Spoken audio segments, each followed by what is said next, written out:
তো কেমন আছেন ইতিহাসের অনুরাগী বন্ধুরা? আশা করছি আপনারা সকলেই ভালো আছেন। আমি হিস্ট্রিক হল। আজ আমি আপনাদের জন্য নিয়ে এসেছি ভিয়েনা কংগ্রেসের মূল নীতিগুলি আলোচনা করো, অর্থাৎ এখানে যে 3টে নীতি সেই সম্পর্কে। তো যদি আপনারা কেউ এটিকে পিডিএফ হিসেবে চান তাহলে অবশ্যই আমাদের ডিসক্রিপশানে লিঙ্কে দেওয়া আমাদেরকে মেসেজ করতে পারেন, আমরা আপনাকে দিয়ে দেবো। অথবা আমাদের official website historic halls follow করতে পারেন, সেখানে অলরেডি এখানে এটিকে আরও ভালো করে লেখা আছে। তো আর দেরি না করে এই প্রশ্নটির উত্তর সম্পর্কে আমি আপনাদের আলোচনা করতে চাই। নেপোলিয়নের বিরুদ্ধে শেষ ইউরোপীয় শক্তিজোট তৈরির সময় ইউরোপীয় ভবিষ্যৎ নিয়ে ইউরোপীয় শক্তিবর্গের মধ্যে আলাপ আলোচনা শুরু হয়। ফ্রান্সের পরাজয়ের পর ইউরোপে শান্তি স্থাপন খুব জরুরি ছিল। এছাড়াও ফরাসি বিপ্লবী যুদ্ধ ও নেপোলিয়নের সাম্রাজ্য স্থাপনের পর ইউরোপের পুরাতন রাষ্ট্র ব্যবস্থাকে বিপর্যস্ত হয়ে পড়েছিল। নতুন একটি ইউরোপীয় রাষ্ট্র ব্যবস্থা প্রতিষ্ঠা করার প্রয়োজন ছিল। নেপোলিয়নের বিরুদ্ধে চূড়ান্ত অভিযানের পূর্বেই মিত্রশক্তিবর্গ 1814 মার্চ মাসে সোমর চুক্তি সই করেন। ঠিক হয়েছিল যে নেপোলিয়নকে পরাজিত করার পর নতুন রাষ্ট্র ব্যবস্থা বজায় রাখতে তারা অন্তত 20 বছর ঐক্যবদ্ধ থাকবে। নেপোলিয়নের পরাজয়ের পর তারা ভিয়েনা কংগ্রেস সংগঠিত করে এবং 1815 খ্রিস্টাব্দের জুন মাসে ভিয়েনা চুক্তি সই করেন। 1815 খ্রিস্টাব্দের ইউরোপের প্রধান রাজনৈতিক শক্তিবর্গ ভিয়েনাতে মিলিত হয়। প্রায় 25 বছর ধরে চলে আসা বিপ্লবী ও নেপোলিয়নের যুদ্ধের অবসানের উদ্দেশ্যে। Austria, Great Britain, Russia, Persia ও ফ্রান্স এই 5টি প্রধান শক্তির রাষ্ট্রপ্রতিনিধিরা এই সম্মেলনে গুরুত্বপূর্ণ ভূমিকা পালন করেছিল। রাশিয়ার প্রতিনিধি ছিলেন জার আলেকজান্ডার। অস্ট্রিয়ার নেতৃত্ব দেন রক্ষণশীল চ্যালেঞ্জার মেটারনিখ। পার্সিয়ার রাজা দ্বিতীয় উইলিয়ামের প্রতিনিধি হিসাবে উপস্থিত ছিলেন হার্ডেনবার্গ। ব্রিটেনের প্রতিনিধিত্বে প্রথমে করেন ক্যাসেলরি এবং পরে ডিউক অফ ওয়েলিংটন, এবং ফ্রান্সের রাজা অষ্টাদশ লুইয়ের প্রতিনিধি রূপে সম্মেলনে উপস্থিত ছিলেন উইলি ও ট্যালির্যান্ড। নেপোলিয়নের পতনের পর অষ্টাদশ লুইকে ফ্রান্সের সিংহাসনে বসানো হয়েছিল। ভিয়েনা সম্মেলনে উপস্থিত প্রতিনিধিবর্গের চরিত্র বৈচিত্র্য ছিল যা সম্মেলনের চরিত্র নির্ধারণ করেছিল। যার প্রথম আলেকজান্ডার উদারনৈতিক সমঝোতার বিষয়ে কাল্পনিক আশাবাদী ছিলেন। মেটারনিখ অন্যদিকে ছিলেন রক্ষণশীল ও যে কোনো ধরনের উদারনৈতিক মীমাংসার বিরোধী। ক্যাসেলরি চেয়েছিলেন সর্বসম্মতিক্রমে একটি সমঝোতায় আসতে, কারণ ব্রিটেনের বাণিজ্যের উন্নতির জন্য শান্তিপূর্ণ ইউরোপের প্রয়োজন ছিল। সম্মেলনে কূটনৈতিক বুদ্ধির পরিচয় দিয়েছিলেন ট্যালির্যান্ড। তার উদ্দেশ্য ছিল ফরাসি স্বার্থ রক্ষা করা। সম্মেলনে তিনি ছিলেন একটি পরাজিত রাষ্ট্রের প্রতিনিধি, কিন্তু নিজের কূটনৈতিক বুদ্ধির মাধ্যমে সকলের মতপার্থক্যকে তিনি ব্যবহার করে সবার আস্থা অর্জন করেন এবং পরিশেষে তাকে বিজয়ীদের অভ্যন্তরীণ কাউন্সিলে অন্তর্ভুক্ত করা হয়। এর ফলে পরাজিত ফ্রান্স সম্মেলনে নিজের বক্তব্য পেশের সুযোগ পায়। মূলত পোল্যান্ড ও স্যাক্সনির ভাগ্য নির্ধারণের বিজয়ী রাষ্ট্রের মতো পার্থক্য ট্যালির্যান্ড ব্যবহার করেছিলেন। 1813 পূর্বে জার আলেকজান্ডার অস্ট্রিয়া ও পার্সিয়াকে তাদের অংশভূত 1795 খ্রিস্টাব্দের সময় পোলিশ অঞ্চল ফিরিয়ে দেওয়ার প্রতিশ্রুতি দিয়েছিলেন, কিন্তু পরে তিনি প্রস্তাব দেন পার্সিয়াকে পোল্যান্ডের পরিবর্তে স্যাক্সনে দিতে হবে। পার্সিয়ার প্রস্তাবে রাজি হলেও গ্রেট ব্রিটেন ও অস্ট্রিয়া এই প্রস্তাবের বিরোধিতা করে। শেষ পর্যন্ত ট্যালির্যান্ড ও ক্যাসেলরির উদ্যোগে এই মীমাংসায় আসা হয়। পার্সিয়া স্যাক্সনের একটি অংশ এবং পোল্যান্ডের পোজেনের অন্যদিকে রাশিয়া পোল্যান্ডের বৃহৎ অংশ দখল করে। ভিয়েনা সম্মেলনে 3টি নীতির ওপর দাঁড়িয়েছিল। প্রথম, বিজয়ীদের জন্য ক্ষতিপূরণ।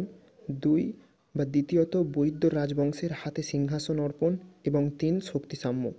ক্ষতিপূরণের ব্যাপারে সিদ্ধান্ত নেওয়া হয়েছিল যেসব রাষ্ট্র নেপোলিয়নের পতনে গুরুত্বপূর্ণ ভূমিকা পালন করেছিল তাদের পুরস্কার করা হবে। এই সিদ্ধান্ত মেনে গ্রেট ব্রিটেন পায় ফ্রান্সের সেন্ট লুসিয়া ও টোবাগো দ্বীপ, ওলন্দাজদের উপনিবেশ শ্রীলঙ্কা, দক্ষিণ আফ্রিকার কেপ গিয়ানার কিছু অংশ। ওলন্দাজদের উপনিবেশের ক্ষতিপূরণের জন্য এবং ফ্রান্সের সঙ্গে সীমান্ত অঞ্চলে একটি বাফার রাজ্য তৈরির জন্য অস্ট্রিয়ার নেদারল্যান্ডের অংশটি তাদের ফিরিয়ে দেওয়া হয়। অস্ট্রিয়া পায় ভেনেসিয়া ও মিলান। অস্ট্রিয়ার হাবসবার্গ বংশের সদস্যদের টুস্কানি, পার্মা ও মডেনার শাসক করা হয়। রাশিয়ার পায় পোল্যান্ডের একটি বড় অংশ এবং তুর্কির বসিয়াবিয়া ও সুইডেনের ফিনল্যান্ড। ডেনমার্ক থেকে নরওয়ে নিয়ে তা সুইডেনকে দেওয়া হয়। এইভাবে নেপোলিয়নকে ক্রমাগত সমর্থনের জন্য ডেনমার্ককে শাস্তি দেওয়া হয়। নেপোলিয়নের তৈরি করা ঐক্যবদ্ধ ইটালিকে পুনরায় ভিয়েনা কংগ্রেসে বিভক্ত করা হয়।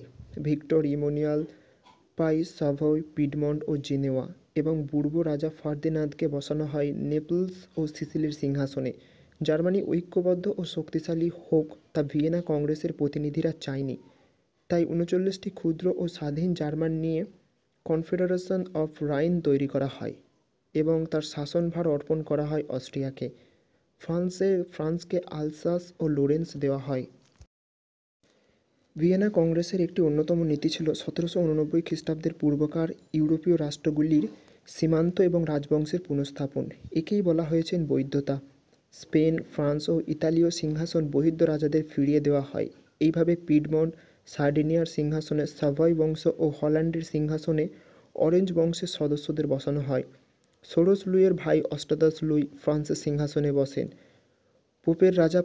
পোপের রাজ্য পোপকে ফিরিয়ে দেওয়া হয়। বেশিরভাগ আঞ্চলিক মীমাংসায় আঞ্চলিক মানুষের মতামতকে অগ্রাহ্য করে নেওয়া হয়েছিল। আন্তর্জাতিক শান্তি বজায় রাখার উদ্দেশ্য ভিয়েনা কংগ্রেসে শক্তিসাম্য নীতি দেওয়া হয়েছিল। কংগ্রেসের সদস্যরা পুনরায় ফরাসি অগ্রাসন রোধ করতে চেয়েছিলেন। তাই তারা ফ্রান্সকে যতদূর সম্ভব পঙ্গু করে রাখার চেষ্টা করেছিল। ফ্রান্সকে তার বিপ্লব পূর্ব সীমান্ত নিয়ে খুশি থাকতেই হয়েছিল। নেপোলিয়ন সৃষ্ট the grand duchy of Warsaw and ওয়েস্টফেলিয়াকে ইউরোপের মানচিত্র থেকে মুছে ফেলা হয়েছিল।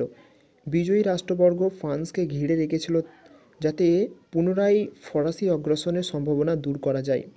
ভিয়েনা সম্মেলনে এই নীতিগুলি নেওয়া হলেও তা প্রয়োগের ক্ষেত্রে সমস্যা দেখা যায়। বৃহৎ শক্তিবর্গ ভিয়েনা কংগ্রেসের কর্তৃত্ব বজায়ের ক্ষেত্রে আগ্রহী দেখায়নি।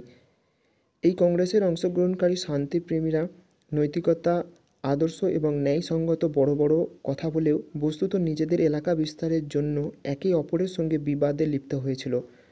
তাছাড়া এই সম্মেলনের প্রধান ব্যক্তিবর্গ রাজতন্ত্র পুনঃপ্রতিষ্ঠা করতে গিয়ে যুগধর্মকে অস্বীকার করেছিল। তারা ফরাসি বিপ্লবে ছুড়ে দেওয়া চ্যালেঞ্জ অগ্রাহ্য করে এবং জাতীয়তাবাদ ও গণতন্ত্রের মতো আদর্শকে ধ্বংস করতে চায়, যা সম্ভব ছিল না। নরওয়ে, ফিনল্যান্ড এবং বেলজিয়ামের মানুষের মতামত অগ্রাহ্য করে এই দেশগুলিকে বৃহৎ শক্তিবর্গের বড় হিসাবে ব্যবহার করেছিলেন। কিন্তু এত সমালোচনা সত্ত্বেও সর্বশেষে বলা যেতে পারে যে ভিয়েনা কংগ্রেস যুদ্ধবিধ্বস্ত ইউরোপে শান্তি এনেছিল, যা সেই সময় মানুষ চেয়েছিল। তাই একে আধুনিক ইউরোপের প্রধান 4টি আন্তর্জাতিক মীমাংসার মধ্যে গণ্য করা হয়েছিল। তো আশা করছি এই নোটটা আপনাদের ভালো লেগেছে এবং আপনাদের যদি কোনো মন্তব্য থাকে অবশ্যই কমেন্টে করতে পারেন এবং এর পিডিএফ চাইলে আমাদের অফিসিয়াল ওয়েবসাইটও ফলো করতে পারেন, যার লিঙ্ক ডিসক্রিপশানে দেওয়া থাকবে। এবং চাইলে যদি পিডিএফও চান তাও আমাদের বলতে পারেন, আমরা দুটোই প্রদান করে থাকবো। তো দেখা হচ্ছে পরবর্তী আরেকটি নতুন একটা ভিডিওর সঙ্গে। যারা ভিডিওটি সম্পূর্ণ দেখেছেন তাদের অসংখ্য ধন্যবাদ। যদি ভালো লাগে তাহলে অবশ্যই একটা লাইক ও সাবস্ক্রাইবও করতে পারেন।